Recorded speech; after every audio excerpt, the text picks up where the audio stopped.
افلا یتدبرون القرآن، تدبر قرآن، مولانا امین احسن اصلاحی۔ سورہ الذاریات آیات 1 تا 14۔ اعوذ باللہ من الشیطان الرجیم، بسم اللہ الرحمن الرحیم۔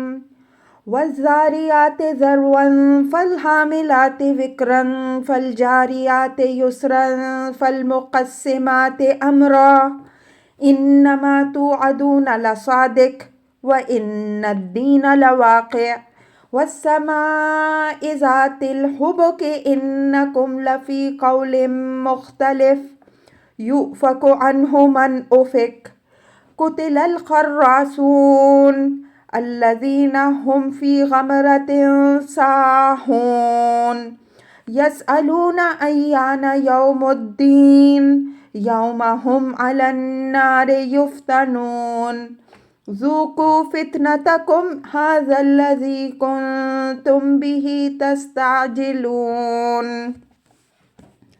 ترجمہ: شاہد ہیں تند ہوائیں جو اڑاتی ہیں غبار، پھر اٹھا لیتی ہیں بوجھ، پھر چلنے لگتی ہیں آہستہ، پھر الگ الگ کرتی ہیں معاملہ، کہ جس عذاب کی تم کو وعید سنائی جا رہی ہے وہ سچ ہے، اور جزا و سزا بے شک واقع ہو کے رہے گی۔ شاہد ہے دھاریوں والا آسمان، بے شک تم ایک اختلاف میں پڑے ہوئے ہو۔ اس سے وہی روگردانی کرتے ہیں جن کی عقل الٹ دی گئی ہو، اٹکل کے تیر تکے چلانے والے ہلاک ہوں، غفلت میں پڑے ہوئے، بالکل بے خبر۔ پوچھتے ہیں جزا و سزا کا دن کب آئے گا، جس دن وہ آگ پر تپائے جائیں گے۔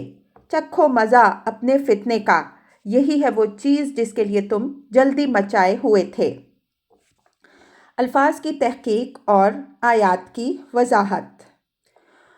والذاریات ذروا فالحاملات وقرا فالجاریات یسرا فالمقسمات امرا۔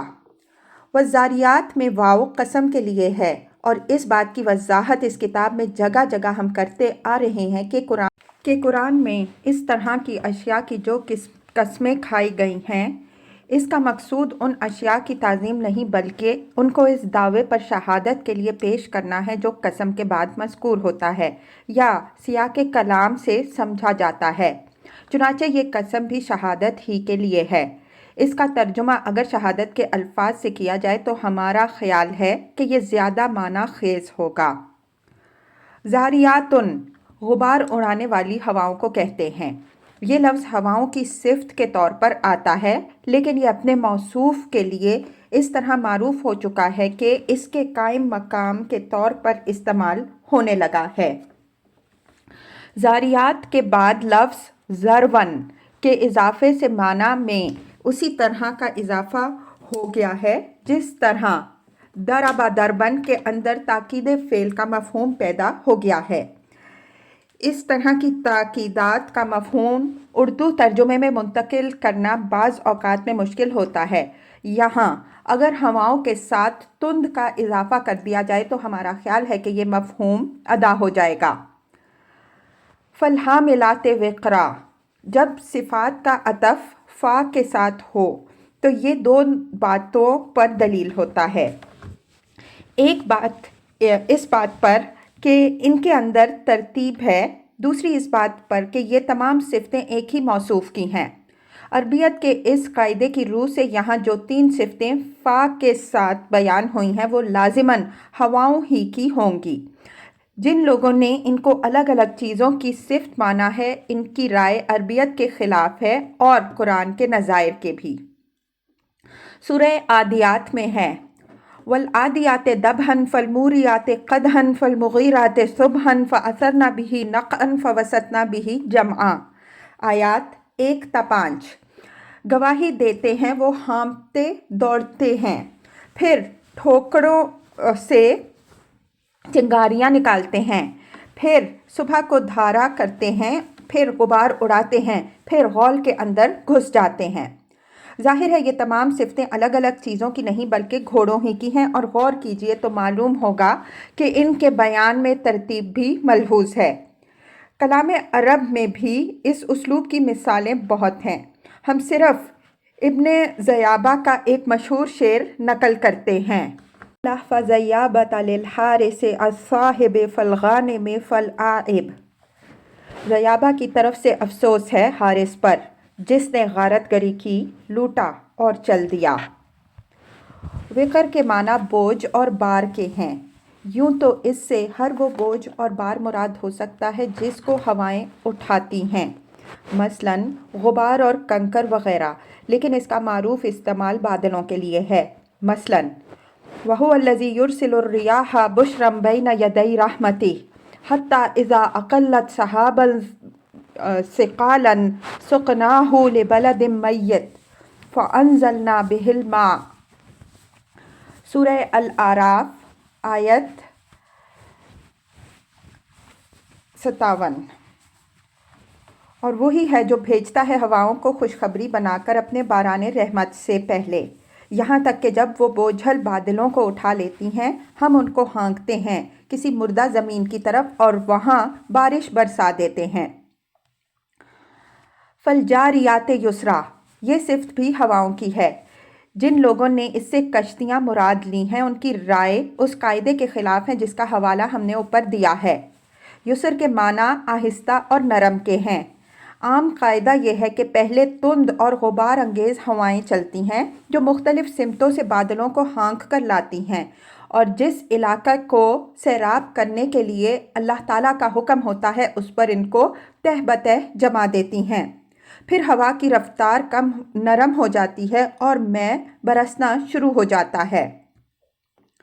فالمقسمات امرا، قسم الامر کے معنی ہوں گے کہ جس کے لیے جو بات طے کی تھی یا جو امر مقدر تھا وہ اس کو پہنچا دیا، یعنی یہ ہوائیں بادلوں کو لاد کر لانے کے بعد اپنے رب کے حکم کے مطابق تقسیم امر کرتی ہیں، یعنی جس علاقے کے لیے جتنا پانی برسانے کا حکم ہوتا ہے اتنا برسا دیتی ہیں، بعض کو جل تھل کر دیتی ہیں، بعض کو نیم تشنا اور بعض کو خشک چھوڑ جاتی ہیں، اور اگر اللہ تعالیٰ ان کو حکم دے دیتا ہے تو بعض علاقوں پر وہ طوفان و سیلاب بن کر نازل ہوتی ہیں اور پورے علاقے کا علاقہ ان کی زد میں آ کر تباہ ہو جاتا ہے۔ ہواؤں کے تصرفات اور ان کے فرق و امتیاز کی رنگیاں نہایت حیرت انگیز ہیں۔ ایک قوم کے ساتھ ان کا معاملہ کچھ ہوتا ہے، دوسری قوم کے ساتھ کچھ۔ کسی قوم کے لیے یہ ابر رحمت کی بشارت بن کر ظاہر ہوتی ہیں، کسی قوم کے لیے طوفان عذاب بن کر۔ آگے انشاءاللہ اس کی تفصیل آئے گی۔ انما توعدون لصادق وان الدین لواقع، یہ اوپر کی قسم کا مقسم علیہ ہے، یعنی ہواؤں کے یہ عجائب تصرفات جن کا تم برابر مشاہدہ کرتے ہو اس بات پر شاہد ہیں کہ جس چیز کی تم کو وعید سنائی جا رہی ہے وہ بالکل سچ اور جزا و سزا لازماً واقع ہو کے رہے گی۔ انما توعدون، استاذ امام فراہی رحمہ اللہ کے نزدیک توعدون وعدہ سے ہے جس کے تحت وہ تمام چیزیں داخل ہیں جن کا نبیوں کی زبانی وعدہ کیا گیا ہے، یعنی حشر نشر، جزا و سزا اور رحمت و نقمت وغیرہ۔ وَإِنَّ الدِّينَ لَوَاقِعٌ کو اسی پر عطف خاص علی العام کی حیثیت دیتے ہیں، لیکن میرا رجحان اس طرف ہے کہ توعدون وعید سے ہے اور یہاں اس سے مراد وہ عذاب ہے جو رسول کی تکذیب کی صورت میں لازماً اس کے مکذبین پر نازل ہوتا ہے۔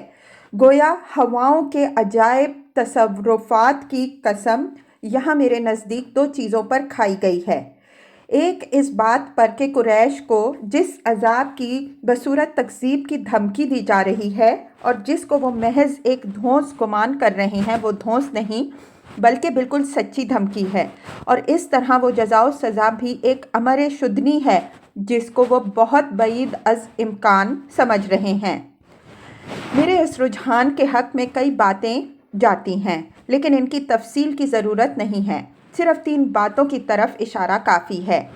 ایک یہ کہ اس طرح مقسم علیہ کے دونوں اجزاء کا محل بالکل بے تکلف الگ الگ معین ہو جاتا ہے۔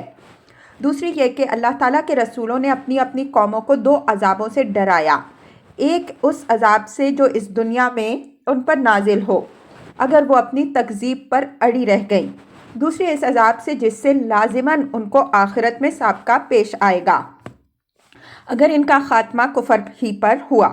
ان دونوں عذابوں کا ذکر قرآن مجید میں موجود ہے اور ہم اس کی وضاحت کرتے آ رہے ہیں۔ یہ حقیقت مقتضی ہے کہ یہاں ان دونوں عذابوں کا ذکر ہو جبکہ قسم ان دونوں پر شاہد ہے۔ اس کی وضاحت آگے آئے گی۔ تیسری یہ کہ آگے رسولوں کی تکذیب کرنے والی بعض قوموں کا حوالہ قرآن نے اسی وعید کی تصدیق کے طور پر دیا ہے۔ وہاں آپ دیکھیں گے کہ ان کی تباہی میں ہواؤں کے تصرفات کو قرآن نے خاص طور پر نمایاں فرمایا ہے۔ یہاں یہ نکتہ بھی ملحوظ رہے کہ عذاب دنیا کی وعید کا ذکر تو فعل سے کیا ہے اور آخرت کی جزا و سزا کا ذکر اسم دین سے کیا ہے۔ اس کی وجہ واضح ہے کہ اس دنیا میں قوموں پر جو عذاب آتا ہے وہ ایک امر حادث اور مشروط بشرائط و حالات ہوتا ہے، لیکن جزا و سزا کا قانون اس دنیا کی خلقت کی غایت اور اس کا لازمی نتیجہ ہے۔ اس وجہ سے پہلے کو فعل سے تعبیر فرمایا اور دوسرے کو اسم سے۔ وَالسَّمَاءِ ذَاتِ الْحُبُكِ، سما سے آسمان کو بھی مراد لے سکتے ہیں اور بادلوں کو بھی۔ یہ دونوں معنوں کے لیے قرآن میں استعمال ہوا ہے، لیکن آسمان کو مراد لیں گے تو لازماً ذات الحبک کی صفت کے ساتھ ہی مراد لیں گے۔ اس وجہ سے اصل تحقیق طلب چیز یہ صفت ہی ہے۔ استاذ امام رحمۃ اللہ علیہ نے تفسیر سورہ ذاریات میں اس لفظ کی تحقیق کلام عرب کے شواہد کی روشنی میں بیان فرمائی ہے۔ ہم اس کا خلاصہ اپنے الفاظ میں یہاں درج کرتے ہیں۔ وہ فرماتے ہیں، حبک کے معنی باندھنے اور گرہ لگانے کے ہیں۔ یہیں سے یہ اس مضبوطی و استواری کے لیے استعمال ہوا ہے جو کسی چیز کی بناوٹ میں پیدا کیے جانے اس سے حباک ہے جس کی جمع حبک آتی ہے۔ حبک ان دھاریوں، شکنوں اور لہروں کو کہتے ہیں جو کسی گف اور مضبوط بناوٹ کے کپڑے میں نمایاں کی گئی ہوں۔ فرار کی تحقیق یہ ہے کہ حبک سے مراد لہریں اور شکنیں ہیں جو ریت یا ساکن پانی میں جب کہ اس پر ہوا چل گئی ہو پیدا ہو جاتی ہیں۔ یہیں سے یہ بادلوں کی تعریف میں استعمال ہونے لگا کیونکہ بادلوں کے ٹکڑے بھی آسمان میں تہ بتہ موجوں اور تو برتو روٹی کے گالوں کی طرح نظر آتے ہیں۔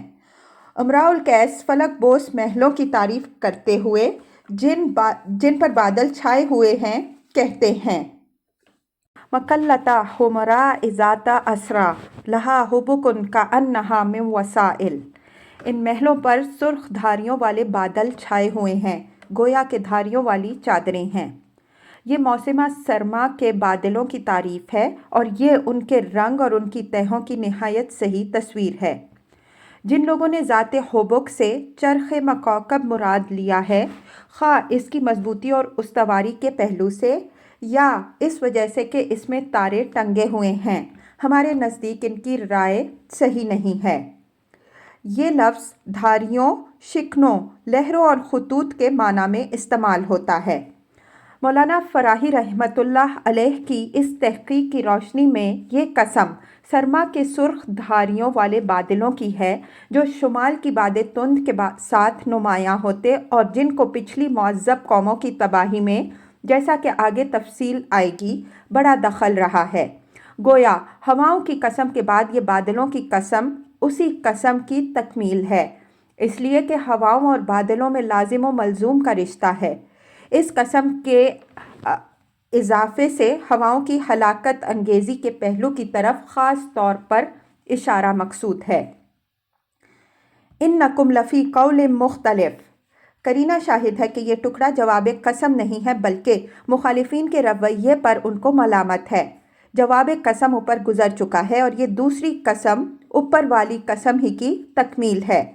اس وجہ سے اس کے بعد جواب قسم کے اعادے کی ضرورت نہیں تھی، بلکہ اس کی جگہ مکذبین کو سرزنش کر دی گئی کہ تم لوگ ایک صریح قسم کے اختلاف میں اور تناقض فکر میں مبتلا ہو، ورنہ ان شہادتوں کے ہوتے نہ وعید عذاب کو جھٹلانے کی گنجائش ہے نہ وعدہ جزا و سزا میں شک کرنے کی۔ قرآن مجید میں اس کی متعدد مثالیں موجود ہیں کہ وضاحت قرینہ کی بنا پر جواب قسم حذف کر کے اس کی جگہ کوئی سرزنش و ملامت کا جملہ رکھ دیا گیا ہے۔ اس کی ایک نہایت واضح مثال سورہ قاف میں گزر چکی ہے۔ قاف والقرآن المجید بل عجبوا ان جاءہم منذر منہم فقال الکافرون ھذا شیء عجیب۔ قاف آیات 1 تا 2۔ یہ کاف ہے۔ قرآن بزرگ و برتر کی قسم، یہ کلام الہی ہے، بلکہ ان کو تعجب ہوا کہ ان کے پاس ایک آگاہ کرنے والا انہی میں سے آیا تو کافروں نے کہا یہ تو عجیب بات ہے۔ اس آیت میں دیکھ لیجئے کہ جواب قسم مذکور نہیں ہے، بلکہ اس کی جگہ مخالفین کو ان کی صریح دھاندلی پر ملامت کر دی گئی ہے۔ یہی اسلوب سورہ بروج میں بھی اختیار فرمایا گیا ہے۔ وَالسَّمَاءِ ذَاتِ الْبُرُوجِ وَالْيَوْمِ الْمَوْعُودِ وَشَاهِدٍ وَمَشْهُودٍ قُتِلَ أَصْحَابُ الْأُخْدُودِ۔ البروج 1 تا 4۔ قسم ہے برجوں والے آسمان کی اور وعدہ کیے ہوئے دن کی اور شاہد و مشہود کی، ناس ہوں آگ کی گھاٹی والے۔ قول مختلف سے قیامت اور جزا و سزا کے باب میں ان کے تضاد فکر اور تضاد قول کی طرف اشارہ ہے۔ مشرکین عرب کے بارے میں ہم جگہ جگہ لکھ چکے ہیں کہ ان میں سب قیامت کے کھلے منکر ہی نہیں تھے، بلکہ انکار کرنے والوں کے ساتھ ان کے اندر ایک گروہ مذبذبین کا بھی تھا، جو صریح طور پر انکار نہیں کرتے تھے بلکہ اس کو ایک مستبد بات سمجھتے تھے۔ اسی طرح ان کے اندر ایک بہت بڑا گروہ ان لوگوں کا بھی تھا جو قیامت کو بعید از امکان تو نہیں سمجھتے تھے، لیکن ان کا گمان یہ تھا کہ قیامت کے دن ان کا معاملہ ان کے شرکاء و شفعاء سے متعلق ہوگا، وہ اپنے پجاریوں کو اپنی شفاعت سے بچا لیں گے۔ یہ لوگ ایک طرف تو اللہ تعالیٰ کے لیے وہ تمام صفتیں تسلیم کرتے تھے جو اس کی بدیہی اور لازمی صفات ہیں اور جو جزا و سزا کو لازم کرتی ہیں، دوسری طرف ان کے بدیہی نتائج و لوازم کے بارے میں یا تو مبتلائے شک تھے یا ان کا انکار کرتے تھے۔ ان کی اسی ذہنی الجھن کی طرف یہاں اشارہ فرمایا ہے۔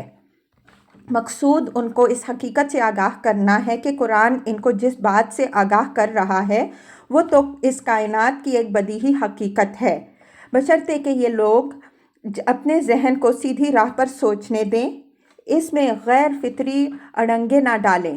پچھلی سورہ میں فہم فی امر مریج کے تحت جو کچھ ہم لکھ آئے ہیں اس پر ایک نظر ڈال لیجئے۔ ہمارے نزدیک دونوں جگہ ایک ہی حقیقت واضح فرمائی گئی ہے۔ یؤفک عنہ من افک، یہ جملہ قول مختلف کی صفت نہیں ہے بلکہ ایک مستقل جملہ ہے۔ مطلب یہ ہے کہ اگر یہ لوگ اپنے ذہن کو تناقض سے پاک کر کے سوچیں تو جزا و سزا کا معاملہ بالکل بدیہی حقیقت ہے، لیکن جن لوگوں کی عقل الٹ دی جاتی ہے وہ اس سے برگشتہ کر دیے جاتے ہیں۔ افق کے معنی الٹ دینے کے ہیں اور مافوق اس شخص کو کہتے ہیں جس کی عقل الٹ دی گئی ہو۔ یہ اس سنت الہی کی طرف اشارہ ہے جو فَلَمَّا زَاغُوا أَزَاغَ اللَّهُ قُلُوبَهُمْ الصف 5 اور اس مضمون کی دوسری آیات میں بیان ہوئی ہے، یعنی ان لوگوں نے اپنی عقل صحیح طور پر استعمال نہیں کی، اس وجہ سے قانون الہی کے مطابق ان کی عقل الٹ دی گئی ہے، جس کا نتیجہ یہ نکلا ہے کہ ان کو وہ چیز بھی نظر نہیں آ رہی ہے جس کی شہادت اس کائنات کے ہر گوشے سے مل رہی ہے۔